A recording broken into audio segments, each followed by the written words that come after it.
The movie starts with a woman named Sai-Nung getting out of her car, and she's got blood on her legs. Then she grabs a sledgehammer and drags it around an auto shop. It's not clear what's happening, but she goes up to a guy and uses the hammer to take him down. Next scene, we go back in time. Sai-Nung, who was a martial arts champion in the Korean Special Forces and worked as a bodyguard, is heading home after being in prison. Her sister Yoon-hae, who has autism, is super excited to see her. These sisters are tight and have always looked out for each other.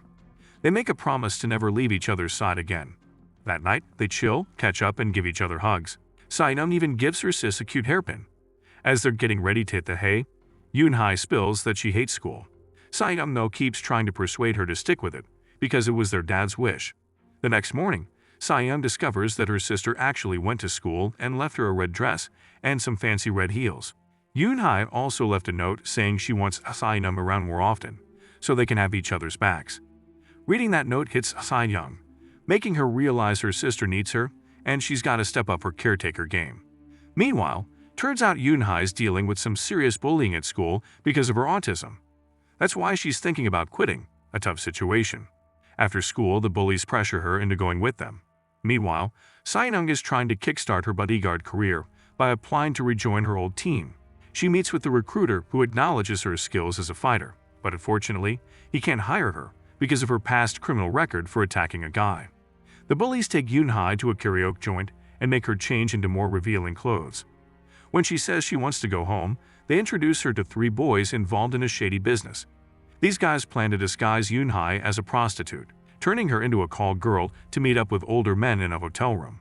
Later, the 3 boys barge into the room, pretending to rescue Yoon-hae. But here's the twist. Their real agenda is to swipe the men's wallets and grab the cash. These guys are confident that the older men won't call the cops because the boys know the consequences of getting caught with underage girls. Meanwhile, our main character, Sai-Nung, is desperately trying to reach her sister's phone but never gets a response.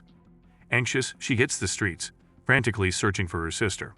To add to the worry, Yoon-hae doesn't come back home the next morning. Sai-Nung puts on the red dress and shoes that her sister gave her and visits her sister's school. However, she couldn't find her sister anywhere. She even faces Yoon-hae's homeroom teacher and raises her concerns, but only gets told that it's normal for teenagers to go missing for a couple of days. As she's about to head home, one of Yoon-hae's classmates decides to reveal what happened to Yoon-hae out of concern. Here, Sai-Nung gets shown a video wherein Yoon-hae gets her clothes forcibly taken off by the school bullies. The video infuriates her, so she goes to confront the school bullies in the karaoke place. She then beats the shit out of them and forces them to reveal where they've taken her sister. Based on the information from the bullies, Sai-Nung goes to see one of the boys and proceeds to beat him up. After he's pinned down on the floor, he finally reveals that they don't have Yoon-hae anymore, because just recently when they were trying to pull one of their scams and stormed inside the hotel room, they found a powerful gangster named Sang-man there. The gangster refused to let Yoon-hae go and proceeded to scare the boys away, so the 3 left Yoon-hae just like that. The only lead they have now is the gangster's phone number from when he booked a hotel room with Yoon-hae. Sai-Nung repeatedly tries calling the number, but doesn't hear an answer. She also tries reporting this to the police, but they seem to quickly dismiss her by asking if her sister has just run away. Hearing how hard and time-consuming it is to prove that her sister was kidnapped makes her decide to take matters into her own hands. On the other side of town, Sang-man the gangster is in a meeting with a human trafficker, as he is trying to sell Yoon-hae for a wad of cash. During this transaction, Yoon-hae is locked in a room and is crying to be set free, but only gets a slap in the face by the trafficker's assistant. Sai-Nung is now on an active search for her sister and goes to the address listed on the business card. She doesn't find Sang-man there, but she does meet a worker who does live there. She beats him up for information, and the man finally confesses and tells her the license plate number of Sang-man's car. After that, Sai-Nung leaves with the worker's car keys and a stun gun. At the same time, the human trafficker finishes his transaction and goes to see Yoon-hae to force himself on her. In the process, Yoon-hae bites him until he bleeds. Back to Sai-Nung, after obtaining more information, she goes to the parking lot where the gangster parks his car and waits until he shows up. Sometime later, Sang-man shows up and enters his car. The woman then tails the vehicle and calls his cell phone to ask where Yoon-hae is. When the gangster refuses to answer, the woman waits until they come to a fairly quiet street and rams into his car. Up next, Sai-Nung steps out of the car and tases him until he passes out. When man wakes up, He finds that he is tied around the neck, and Sai-nung is forcing him to tell her where Yunhai is. In the end, Sang-man had no choice but to do what she asked and drive. The more that he refuses to answer, the more she chokes him, causing him to lose control of his vehicle and crash by the side of the road. Right after, the two proceed to attack each other in an epic brawl inside the car. Sai-nung seems to have difficulty finding the man in the car because they are about the same strength. Even so, Sai-nung finally manages to break Sang-man's hand and get information about Yunhai. Up next, she goes through his phone and calls the human trafficker while pretending to be the gangster's assistant. According to the human trafficker, he's not satisfied with Yunhai and would like to sell Yunhai to someone else soon. Hearing this gets Sai-young to rush to the human trafficker's establishment, which is a massive massage parlor. After seeing the receptionist wearing Yunhai's hairpin, she immediately attacks her and demands an audience with the human trafficker. Unfortunately, the human trafficker has already sold Yunhai to someone else, infuriating Sai-young and prompting her to attack. The two proceed to fight, and the woman shows him what she can do. The human trafficker moves to stab her in the gut, but luckily misses. The two end up scuffling on the ground. She chokes him with her thighs until he gives up, and reveals who he sold Yunhai to. Here the assistant reveals that Yunhai had called her home before being taken away. But because no one picks up, Yunhai finally calls someone else in a mini-market to get help. However, they decided to sell her to a client with the codename Lucky's Supermarket, and a man in a suit came to pick her up. After getting the phone number of Lucky's Supermarket, Sai-young immediately traces the location and rushes there. At the same time, Yunhai is inside the car, getting driven by a man in a suit, who henceforth we shall refer to as Suits. On the way, Suits stops to pick up some food at a gas station, thinking that Yunhai is sleeping. Yunhai then quickly takes the opportunity to escape and climbs inside a public bus. Unfortunately, as the bus starts going, Suits stops it and demands to be let inside. He announces that Yunhai is his mentally ill sister, and successfully drags her out of the bus. She begs for him to let her go, but despite feeling sorry for her, he still shoves her inside the car and takes her away. Back to Sai-young, she's back on the road when the gangster starts yelling at her from inside the trunk, demanding to be let go. Sick of his cries, she exits the car to ask him some more questions, before crushing the gangster's hand. She then proceeds to thrash the car around, until the trunk door opens and he falls out. Afterward, she drives away, leaving him alone. Suits and Yunhai have now arrived at a dilapidated building as ordered by the Suits' boss, a famous councilman named Park. Here it is revealed that holding Yunhai hostage is not random after all. As it turns out, Councilman Park has unfinished business with Sai-young and is kidnapping her sister to lure Sai-young to come. In truth, Suits once dealt the sisters, but he is afraid of Councilman Park because the man is deadly and conniving.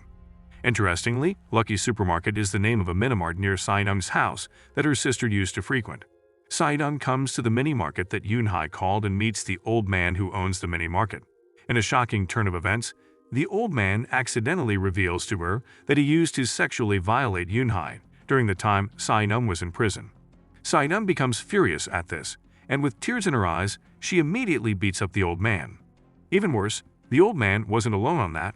After Sai-young tortures and severs his fingers, he confesses that he and a couple of friends used to take turns violating Yunhai. This prompts Sai-young to visit each man and beat them all up.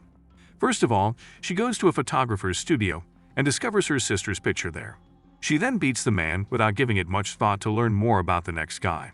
The photographer finally leads us to the opening scene, where Sai-young goes to a workshop and crushes the auto shop owner's arm with a sledgehammer. While in pain, the workshop owner finally tells her that the one who took Yunhai away right now was Park, the politician who had imprisoned Sai-young.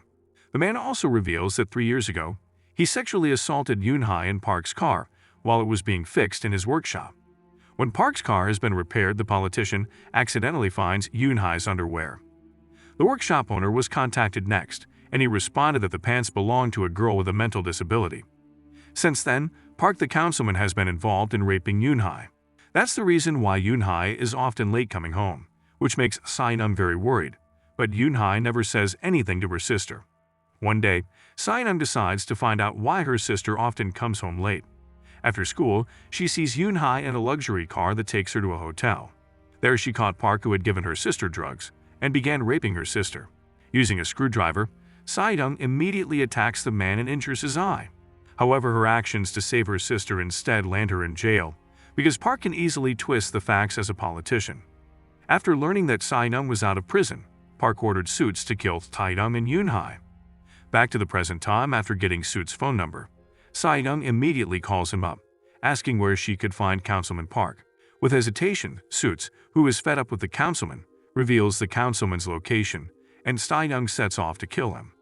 Later on, she finds Councilman Park at a private estate, surrounded by his bodyguards, but remains determined. She waits and then takes down a bodyguard with a taser before sneaking her way in. When the woman does locate Park, she holds a gun to his face and orders him to tell her where Yoon-hae is. But unfortunately, the councilman summons his bodyguards, forcing Sai-young to fight all of them while he escapes with his car.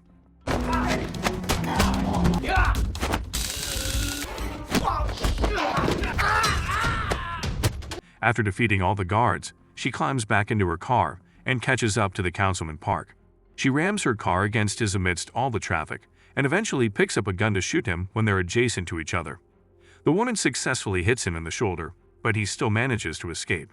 In his fury, the councilman calls Suits and asks him to force Yoon-hae to consume as much coke as possible, even if it kills her. Moreover, he also asks Suits to gather all of his henchmen to kill Sai-young. But because Suits feels sorry for the girl, he calls Sai-young and finally decides to reveal Yoon-hae and his location. However, as Sai-young arrives, she gets ambushed, and later on,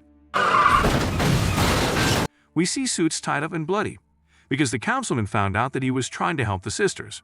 Feeling betrayed, the councilman stabs Suits in the neck, effectively killing him. On the other side of the story, we learn that Sai-young survives the ambush and is cleaning herself up in a public restroom. She then proceeds to get ready for a fight to get her sister back. Meanwhile, the councilman fixes his fake eye, while he waits for Sai-young to come for him. Later, just as they are about to bury Suits' body, Sai-young makes her entrance by ramming into the councilman and his henchmen with her car. They smash her windows, forcing her to climb out and proceed to try and attack her. Because she is a skilled fighter, she can take them out one by one. At this point, the councilman has retreated inside where Yoon-hae is. Sai-young keeps up the fight with Park's henchmen, to the point where she is overpowered by them.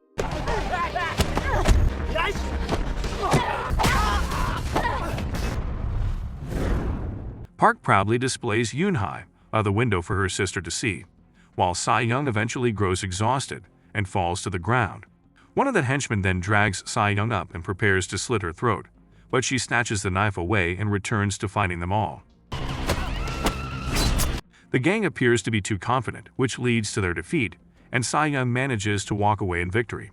Beaten and bruised, she heads inside and sees her sister barely conscious on the couch, right when the councilman attacks her from behind. He beats her, shoves her against the wall, and manages to stab her in the gut.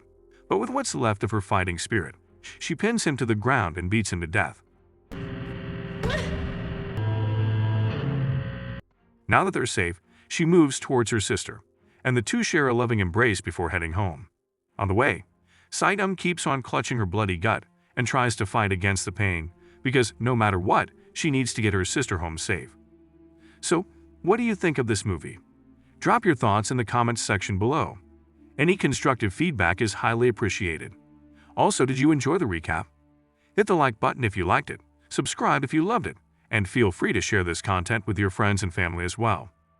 Please check out our channel to find even more movie recaps of your liking, and don't forget to ring the notification bell to stay updated with our future videos. And that's about it. Thanks for watching, and see you in the next videos.